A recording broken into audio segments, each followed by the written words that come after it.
है। देखो रुकुम, मेरे घर में 2-4 लड़कियां नहीं है, अकेली रुक्मिणी है। अगर कन्हैया हमारे आंगन में आ गए मेरा घर पवित्र हो जाएगा। नारद ने भी कहा था कि तुम्हारी लड़की की शादी कन्हैया से होगी। रुकुम मेरी बात मान ले। रुकुम फिर चिल्लाने लगा, फिर उसी का नाम जिसके नाम से हमें जलन है, घृणा है। एक बात और बताए हम आपको, अगर कन्हैया आंगन में आएगा बार बार वही बात हम आपसे कहेंगे कि घर में मंडप के नीचे खून की नदियां बह जाएगी। समझ गए? उठा और चला गया। नाई और पंडित जी को अपने पास बुलाए। इधर आ पंडित जी, हम तो जानते हैं हमारे साले साहब कितने बड़े पैसे वाले हैं। एक काम करो, हमारी बहन का टीका हमारे साले ससपाल को चला के आ जाओ। उससे जाके कहना हम उतने बराबर तो नहीं है मगर जैसे भी वो निभाल है। एक खत भी लिखा रुकुम ने। क्या लिखा? चंदेरी के बसरे वाले साले ससपाल, आज हम और तुम बराबर होने के लिए जा रहे हैं। तुमने शादी अपनी बहन की हमारे साथ, इसलिए हमने भी फैसला किया हम भी अपनी बहन की शादी तुम्हारे साथ कर रहे हैं। मगर बड़ी होशियारी से आना, फौज लेके आना, क्योंकि हमारे पिताजी उस कन्हैया के आगे ज्यादा झुक रहे हैं। अगर कन्हैया आ गया शादी में लड़ाई हो जाएगी। और भी कुछ लिखा उसने। क्या लिखा?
शब्दों में लिख दिया रुकुम ने, बड़ी होशियारी से आना, फौज लेके आना, क्योंकि कन्हैया अगर घर में आएगा लड़ाई हो जाएगी, विवाद हो जाएगा। मैं नहीं चाहता हूँ घर में कलेश हो। और वो खत नाई और ब्राह्मण को दे दिया है। भक्तजनों, नाई और ब्राह्मण चले हैं कुंदनपुर से चंदेरी में, जहाँ दरबार लगा है ससपाल का, और सम्मान किया। आइए बाबा जी, कहाँ से आए आप? कहने लगे हम कुंदनपुर से आए हैं। अच्छा, इधर वहां तो हमारी बहन रहती है, हमारे बहनोई रहते हैं, सब ठीक है ना? बोले हाँ। तुम्हारे बहनोई ने हमें भेजा है ससपाल। क्यों? जवाब दिया, हम तुम्हें बता देना चाहते हैं तुम्हारे बहनोई ने अपनी बहन की शादी के लिए तुम्हें चुना है, अर्थात रुक्मिणी से शादी करने का तुम्हारा क्या विचार है ससपाल? और जो ससपाल ने ये बात सुनी, रुक्मिणी से शादी, बहन की नंद से शादी, और तुम हमसे पूछ रहे हमारा क्या विचार है? पंडित जी, हमारा विचार तो ये है कि भगवान करे हमारी बहनोई सबको मिले, हम तैयार, एकदम तैयार। खत खोल के जब पढ़ा है ससपाल ने वहां, तो कन्हैया का नाम पढ़ते पढ़ते उसका दिल दबने लगा। क्यों पंडित, ये क्या लिख दिया? कन्हैया आएगा, और कन्हैया की शादी कैसे होगी? बाद में ससपाल सोचने लगा, क्यों नहीं होगी, जरूर होगी। कि मैं लड़की माई भगवान हंसगी हमारी डालों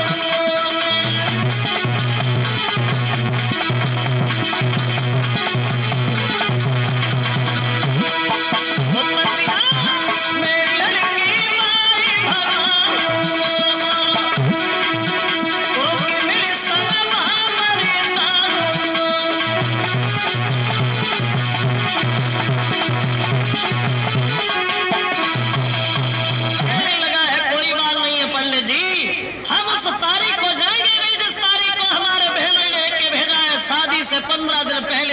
शादी करके लौटे आएंगे, बाद में कलही आएगा, क्या करेगा पंडित जी? हम बताइए यार। बोले बहुत तो बढ़िया।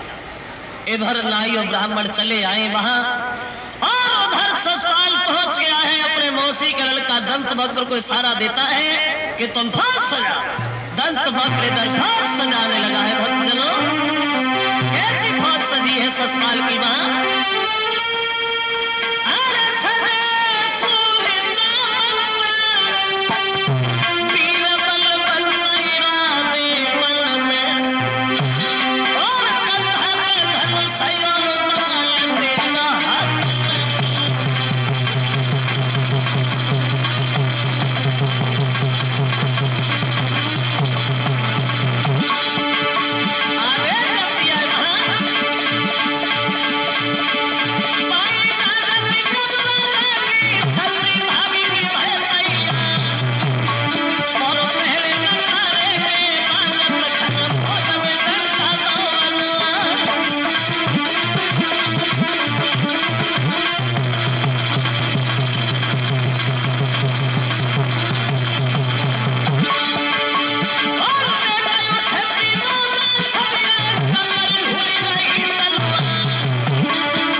भाभी के करीब कहने लगा, भाभी कुछ औरतों को बुला ला, गीत गा। भाभी बोली काई खुशी? बोले दूल्हा बना, हम शादी करने जा रहे हैं। भाभी कहने लगी पागल हो गए ससुराल, ना तो कौन से लगो ना आई, ना कौन से टीका आओ, ना शादी बाई आए, सीधे सीधे दूल्हा बन के किसके घर पे जाओगे ससुराल? ससुराल बोला पागल हम नहीं, पागल तुम तो जानती है हमारे बहन साहब कितनी अच्छी आदत के। हाँ हाँ, उन्होंने अपनी बहन की शादी के लिए हमें चुना है, अर्थात मैं रुक्मिणी से शादी करने जा रहा हूँ। तो ये बात कही तो भाभी बोली पागल हो गई क्या? क्या कह रहे हो? बहन की जन्म और वो तो तुम्हारे लिए पूजनीय है, एक देवी की तरह है। ससुराल बोला अगर ऐसी देवी देखी जाए कल शादी बंद हो जाए। दूल्हा बना, 2 लड़कियां बुलाई ले आई भाभी, दूल्हा बनाया। और जब दूल्हा बनाया तो असगुन बहुत हुए वहां, असगुन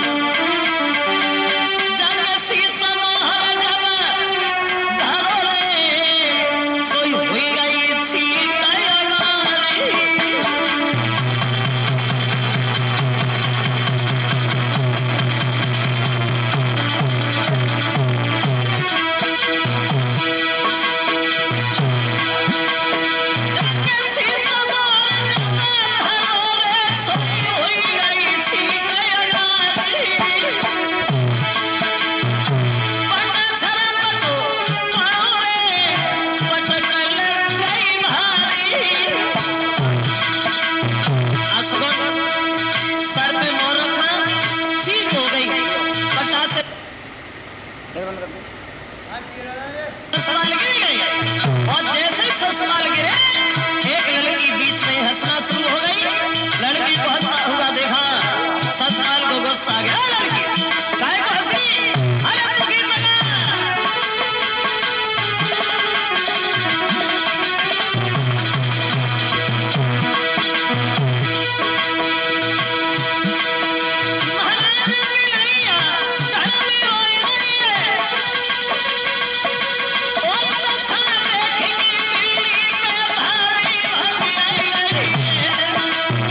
बोली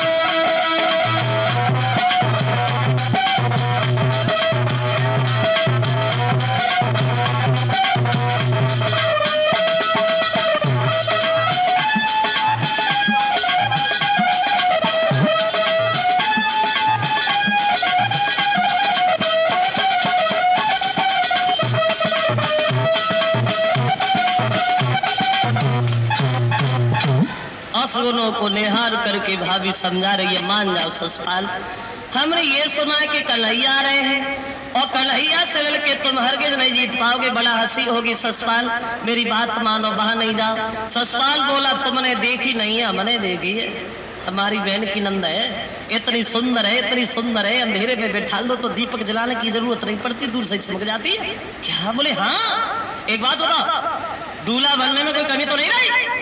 एक लड़की बोली कोई कमी नहीं है ससपाल, सर पे मोहर भी है, हाथ में कंगन भी है, मगर मुंह की ओर ही देखते हैं तो लगता है भाई काजल नहीं लगा। जो ये बात कही तो भाभी पे दौड़ पड़ा, कमी छोड़ी तुमने? क्या देख रही हो? काजल लेके आ। अब वो भाभी काजरू लगाई रही है, समझाई रही है पवन, और ऐसा ही नहीं वहां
समझा रही है भाभी, एक नहीं मार रहा है ससपाल। सुन भाभी के बेन उठी है तन में ज्वाला, और मेरे क्या कर सके नंद को लाला। चिंता नहीं करो भाभी, जाऊंगा और जाऊंगा तो दुल्हन लेके ही आऊंगा। बात चल रही है ससपाल को,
भीष्मक ने सुना तो शर्म के कारण घर पे गिर गए, कमीने मुंह दिखाने के लायक नहीं छोड़ा। और जब इधर हुकुम ने सुना कि साले साहब आ गए, खुश हुआ, कार्यकर्ताओं से कह रहा है खड़े खड़े मुंह की तरफ देख रहे तुम लोग, सेवा करो, इतनी सेवा करो किसी भी चीज की कमी ना हो पाए। बहुत बड़ा राजा है, हमें मालूम है, मेरी चिट्ठी पे आ गया, कौन सी छोटी बात। बहुत खुश हुआ। और इधर जो रुक्मिणी ने सुना कि हमारे कन्हैया के बीच में मेरा भैया दीवार बन गया, ऐसा कलेजा पे बस्सा लगा है जो रुक्मिणी से नहीं कर सकी। पछाड़ खा के गिरेगी, श्याम मैं तुम्हारे बिना जिंदा नहीं रहूंगी। हे मुरलीधर, मेरा भैया हम दोनों के बीच में दीवार बन गया। और रुक्मिणी घर में बैठ करके रोने लगी, श्याम दीनन हितकारी श्याम,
महल में बैठ के रुक्मिणी बहुत तेज रोने लगी। घनश्याम, अगर तुम नहीं आओगे मैं मर जाऊंगी, मगर ससपाल के साथ हरगिज नहीं जाऊंगी।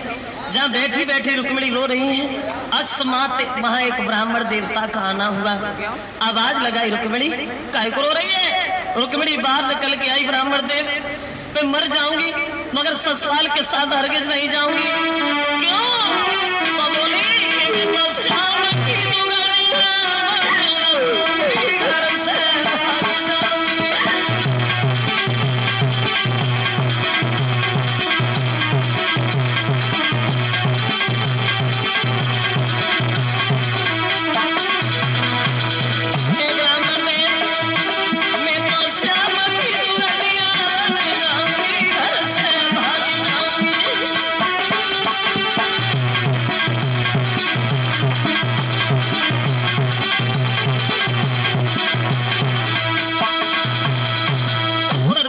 पंडित जी, मैं कन्हैया से शादी करना चाहती हूँ।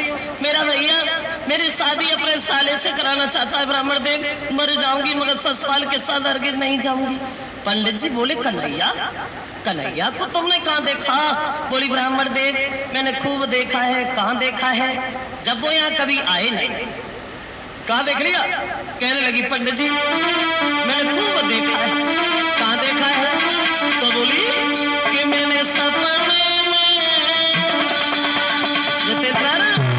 कि मैंने सपने में श्याम को देखो है, सुनी पंडित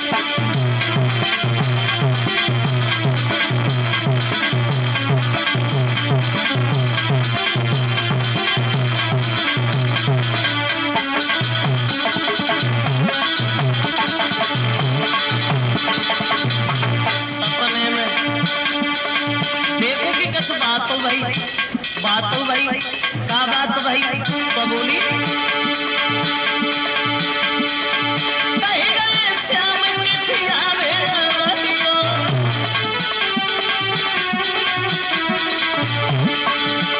और पापी भेजी हमें बुलाइयो। पंडित जी बोले जावे मेरो संदेश है, सुने पंडित जी।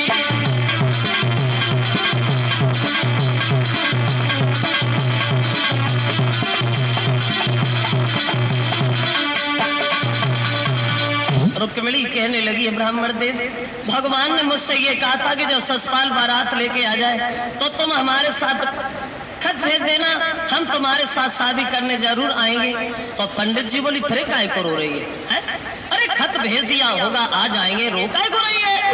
कहने लगी, ब्राह्मण देव मैं किसके हाथ से खत भेजूं?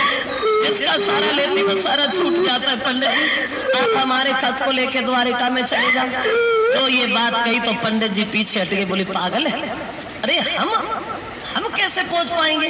द्वारिका बहुत दूर है, वो हम तो रास्ता में ही मर जाएंगे। रुक्मिणी पागल ना बनो, ये मुझसे नहीं होगा। जवाब दिया ब्राह्मण देव, अगर आप नहीं जाओगे तो मैं तुम्हारी आंखों के सामने आत्महत्या कर लूंगी, मगर ससपाल के साथ हरगिज नहीं जाऊंगी। तो पंडित जी को तरस आ गया, बोले कोई बात नहीं, लो नहीं, लिख दो। पहुंच गए तो पहुंच गए, ना पहुंच गए तो पहुंच गए, रास्ता में मर गए तो भी पहुंच जाएंगे। आए खत लिखो।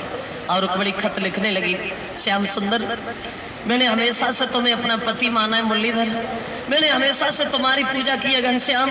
मेरी दशा वो हो गई है जैसे कसाईयों के बीच में गाय फंसी होती है, अब मैं जिंदा नहीं रहूंगी।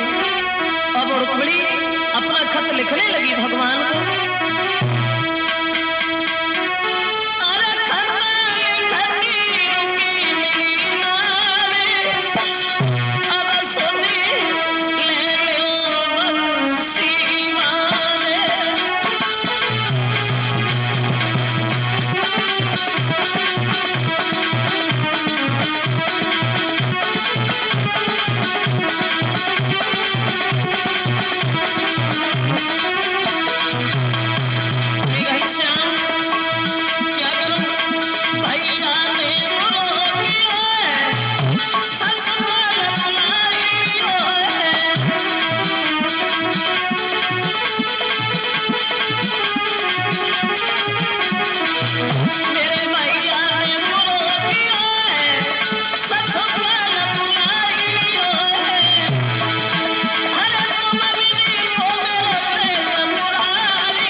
शब्दों में लिख दिया रुक्मिणी ने, घनश्याम अगर तुम नहीं आओगे तो मैं जहर खा के मर जाऊंगी, मगर ससुराल के साथ हरगिज नहीं जाऊंगी मुरलीधर।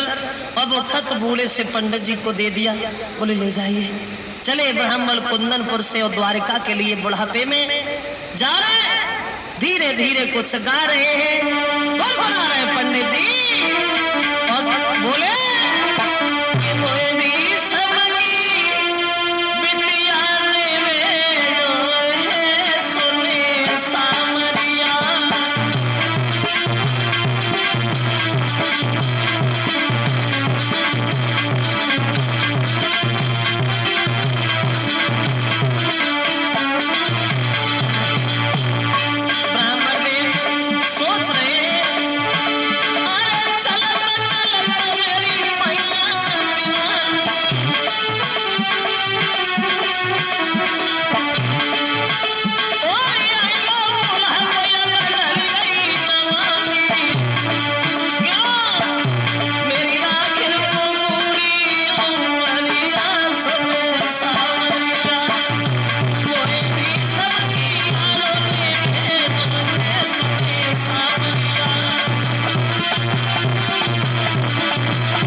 धीरे धीरे बुढ़ापे में पंडित जी पैदल जा रहे हैं। अब पैदल नहीं चला गया, 2-4 कोस निकल गए पंडित जी।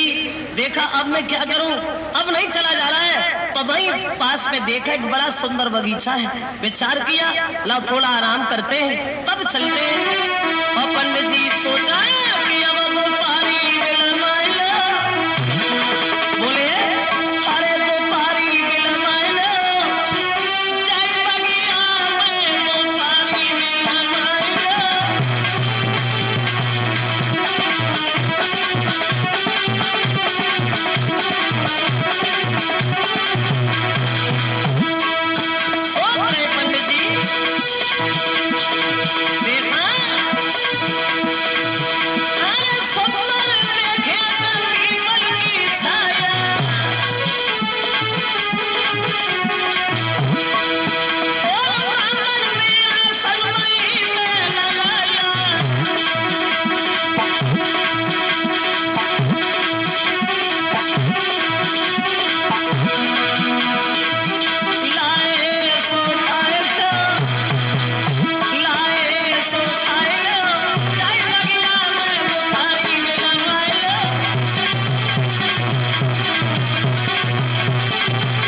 जी विचार कर रहे हैं और सुंदर सी छाया निहार करके बूढ़े से ब्राह्मण जो थे सो गए, लेट गए, सो गए। मां पहुंच गई चिट्ठी।